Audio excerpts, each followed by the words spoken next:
안녕하세요.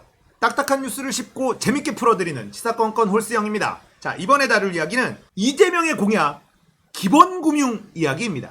자, 이재명 도지사는 성남시장부터 경기도지사까지 높은 정책 이행률을 보였던 그런 사람이죠. 그 중에서 굉장히 돋보이는 정책이 있는데요. 그게 바로 서민들에 대한 금융 서비스입니다.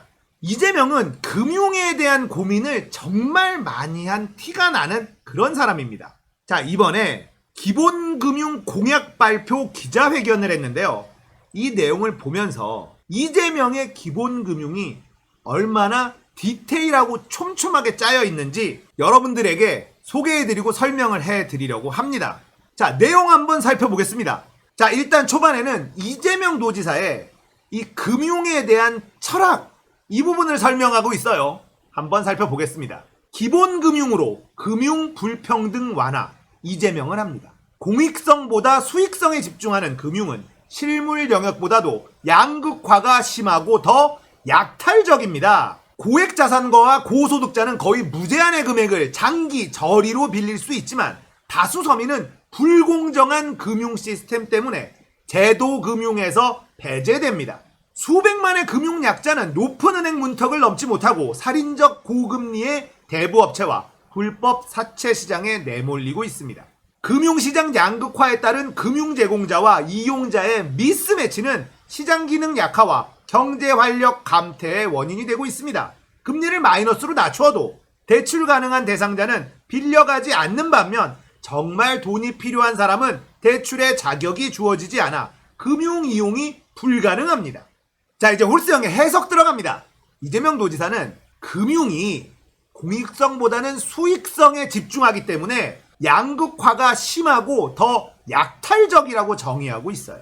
자, 이재명 도지사는 왜 이런 생각을 하고 있느냐? 돈이 많은 사람들은 금융 서비스를 너무 쉽게 이용할 수가 있습니다.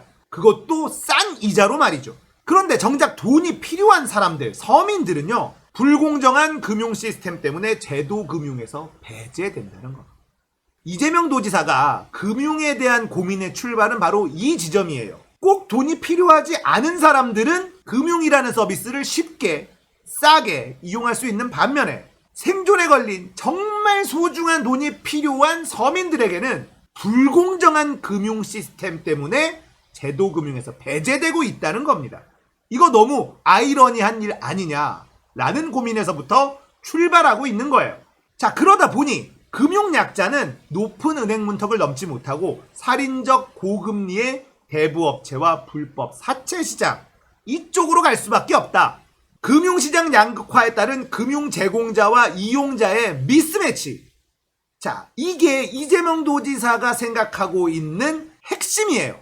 정작 돈이 절실히 필요한 사람들은 금융 제공자가 외면하고 있고 돈이 급하지도 않은 고소득자, 고자산가들에게는 돈을 못 빌려줘서 안달인 상황. 이걸 미스매치라고 본 겁니다. 이 미스매치는 시장 기능 약화와 경제 활력 감퇴의 원인이 되고 있다.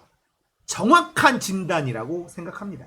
특히 청년들의 금융 문턱은 더욱 높습니다. 금융거래 실적도 자산도 없고 소득도 불확실한 청년기의 특성이 금융시장에서 불리하게 작동하기 때문입니다. 신용의 원천은 국민 주권에 기초한 국가의 발권력이고 통화금융정책은 재정정책과 함께 국가경제정책의 한 축입니다. 따라서 금융혜택은 고신용자만 독점할 것이 아니라 국민 모두가 함께 누리는 것이 마땅합니다. 금융은 수익성을 추구하되 최소한의 공공성을 외면하지 말아야 합니다. 금융 소외계층의 최후 보루는 고리대부업체나 악덕 사채업자가 아닌 국가여야 합니다.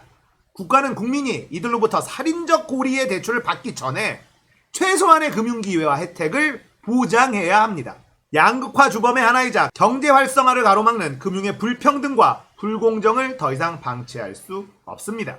저 이재명이 금융시장을 공정하게 바꾸고 전 국민의 금융 기본권을 보장해 경제를 활성화하고 금융 양극화를 완화하겠습니다. 금융 공정성 확보가 공정성장 정책임을 실적으로 증명하겠습니다. 금융 양극화 완화로 금융 약자의 소비 여력을 증대시키는 것이 지속 성장을 가능하게 한다는 것을 보여드리겠습니다. 자, 이재명의 금융에 대한 철학이에요. 이재명의 금융 철학의 핵심은 바로 이 부분입니다. 금융은 수익성을 추구하되 최소한의 공공성을 외면하지 말아야 한다. 금융소외계층의 최후 보루는 국가여야 한다. 이게 이재명의 철학의 핵심이에요. 자, 금융은 수익성을 추구하되, 그러니까 까지면서 막 퍼주는 건 안 되지만 최소한의 공공성을 가지고 있어야 된다는 것이 이재명의 철학.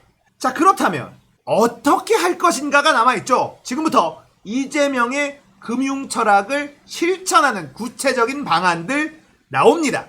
자, 이재명의 금융정책 구체적인 공약에 들어갑니다. 기본금융을 도입하겠다. 기본대출과 기본저축으로 구성된 기본금융권을 보장하겠습니다. 기본대출권. 기본대출권을 보장해서 국제사회가 권고하는 포용금융, 공정금융을 실현하겠습니다. 국민 누구나 도덕적 해이가 불가능한 최대 1,000만 원 장기간 저리로 대출받고 마이너스 대출 형태로 수시 입출금할 수 있도록 하겠습니다. 같은 돈이라도 청년기와 장년기의 가치는 다릅니다. 따라서 기본대출은 금융에 가장 취약하고 제도 효용성이 큰 20대, 30대 청년부터 시작해 전 국민으로 점차 확대하겠습니다. 청년 기본대출은 첫째, 청년이 높은 금융 문턱으로 고리대부업체와 불법 사채 시장에 내몰려 끝내 신용불량자나 기초생활보장수급자로 전락하는 일이 없도록 사전 예방합니다. 둘째, 청년의 자기개발 기회를 확보합니다. 셋째, 불법 사채 등 각종 고금리 대출의 전환을 쉽게 하고 이자 부담을 완화해 줍니다. 연체 정보 등록 관리 등 도덕적 해이를 방지하는 장치를 갖추고 연체 해소에 필요한 최소한의 일자리를 보장하여 연체 및 신용불량자 전락을 막겠습니다. 자, 이게 기본대출이라는 건데요. 굉장히 디테일합니다. 자, 최대 1,000만 원까지 대출을 해주겠다라는 거예요. 이 금액을 산정한 이유는 대부업체 이용자들의 평균 대출금이 약 900만 원이라는 데이터가 있다는 거죠. 그러니까 대부업체를 통해서 고금리의 대출을 받지 말고 저리로 1,000만 원까지는 나라가 대출을 해주자. 이겁니다. 이건 퍼주자는 게 아니라 빌려주자는 거예요. 어떻게 빌려주냐? 장기간 10년에서 20년, 그리고 저금리로 우대금리보다 조금 높은 수준으로 현재 기준은 3% 전후 요 정도 금리로 1,000만 원까지 마이너스 대출 형태로 마이너스 통장처럼 수시로 입출금할 수 있도록 대출을 해주겠다는 겁니다. 자, 그런데 전 국민으로 한꺼번에 하기에는 부담이 되니까 일단 효용성이 큰 20대, 30대 청년부터 시작해보겠다. 그리고 전 국민으로 점차 확대해 나가겠다. 구체적이고 진지한 고민이 들어가 있는 방안이죠. 자, 그러면 이 돈을 어떻게 마련할 것인가? 그 부분에 대한 해답도 제시합니다. 기본저축 도입. 국민 누구나 일정액 500만 원에서 1,000만 원 한도의 기본저축 제도를 도입하겠습니다. 기본저축을 기본대출 재원으로 사용하면서 기본대출 금리보다는 낮고 일반 예금 금리보다는 높은 금리를 설정하여 재산 형성에 도움이 되도록 할 것입니다. 자, 이것이 기본대출에 쓸 재원 마련을 할 방안이에요. 자, 1,000만 원 한도의 기본저축 제도를 도입한다는 거. 근데 이게 일반 예금 금리보다는 높은 금리를 설정한다는 겁니다. 기본대출의 금리보다는 조금 낮게 설정하고 일반 예금 금리보다는 높게 설정을 한다? 할만하죠. 거기다가 이 돈이 우리나라 청년들에게 아주 요긴하게 쓰일 기본대출의 종잣돈이 된다고 생각한다면 많은 국민들이 기본저축을 찬성하고 돈을 넣을 거예요. 거기다가 이자도 그냥 일반 예금보다 나쁘지 않으니 손해보는 장사가 아니잖아요. 자, 이런 발상을 할 수 있는 것은 수익성과 공공성, 까지지만 않으면 되는 국가재정의 특수성, 거기에 공공성에 더 방점을 찍었기 때문에 이런 해법이 나오는 거예요. 충분히 실현 가능하다고 느껴지시죠? 자, 그리고 불법 대부업체에 대한 처벌 강화, 그리고 법정 최고이자율도 더 낮출 것, 이런 것도 제시를 했습니다. 자, 이재명 도지사의 금융 공약에 대한 마무리입니다. 존경하는 국민 여러분, 금융 혜택을 못 받고 고리대부업이나 불법 사채에 늪에 빠진 사람은 높은 이자를 감당 못해 복지 대상자로 전락할 위험이 크고 정부의 복지 비용 부담도 그에 따라 커질 수밖에 없습니다. 고리대의 늪에 빠져 회생이 불가능하도록 방치했다가 복지 대상자 전락 후 뒤늦게 복지 비용 지출로 구제하려는 것은 하책입니다. 이들의 구제에 드는 복지 비용 역시 국가의 몫입니다. 복지적 금융으로 사전에 회생 기회를 제공하여 복지 대상 전락을 막는 것이 개인을 위해서나 국가의 재정 부담 감소를 위해서나 필요한 일입니다. 같은 돈이라도 제대로 쓰면 국민의 삶도 개선되고 국가 재정도 아낄 수 있습니다. 오리나 너구리만 아는 고집스런 사람은 오리 너구리를 보여줘도 믿지 않습니다.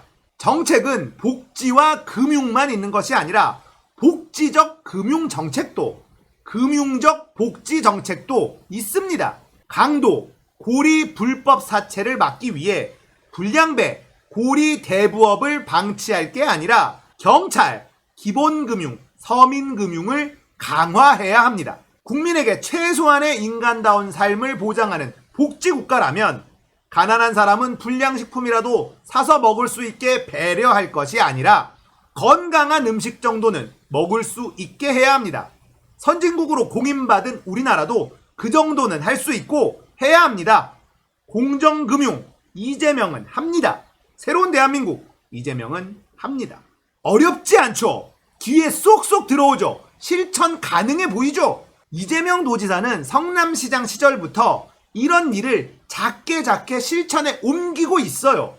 그리고 꽤나 많은 실적도 낸 정책들입니다. 그러니까 검증이 된 정책이라는 거예요. 이걸 전국으로 확대시킬 수 있게 대통령으로 뽑아달라고 이야기하는 겁니다.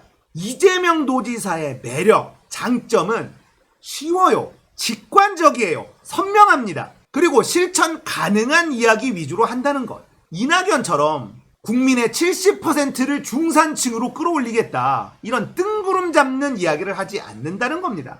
살펴보니까 이명박도 중산층 70%, 박근혜도 중산층 70%, 이낙연도 중산층 70%. 이런 뜬구름 잡는 공약을 하지 않습니다. 이렇게 구체적이고 실현 가능한 공약을 합니다. 그리고 이런 공약들은 성남시에서 경기도에서 작게 실험을 끝낸 공약들이라는 거죠. 그러니까 훨씬 더 현실감이 있어요. 대통령 정도 하려면 이런 철학적 고민이 있는 사람이어야만 합니다. 금융에 대한 철학적인 고민, 이재명만큼 치열하게 한 사람을 본 적이 없습니다. 금융이라는 것은 최소한의 수익성과 공공성이 같이 담보되어야 한다. 그것은 국가가 맡아야 될 임무다. 기재부의 홍남기가 이런 말을 알아들을지는 모르겠습니다만 이재명이 대통령이 된다면 이런 일은 곧바로 일어날 수 있다는 겁니다.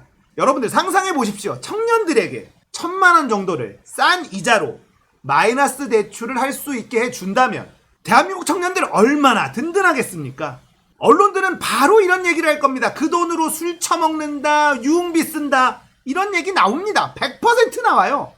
그런데 저는 이렇게 생각해요. 맥주 한 잔, 소주 한 잔 하면 안 됩니까? 어차피 갚을 거잖아요. 데이트하는데 돈 없어서 쭉벽거리지 않고 한번 쓸 수 있으면 뭐 어떻습니까?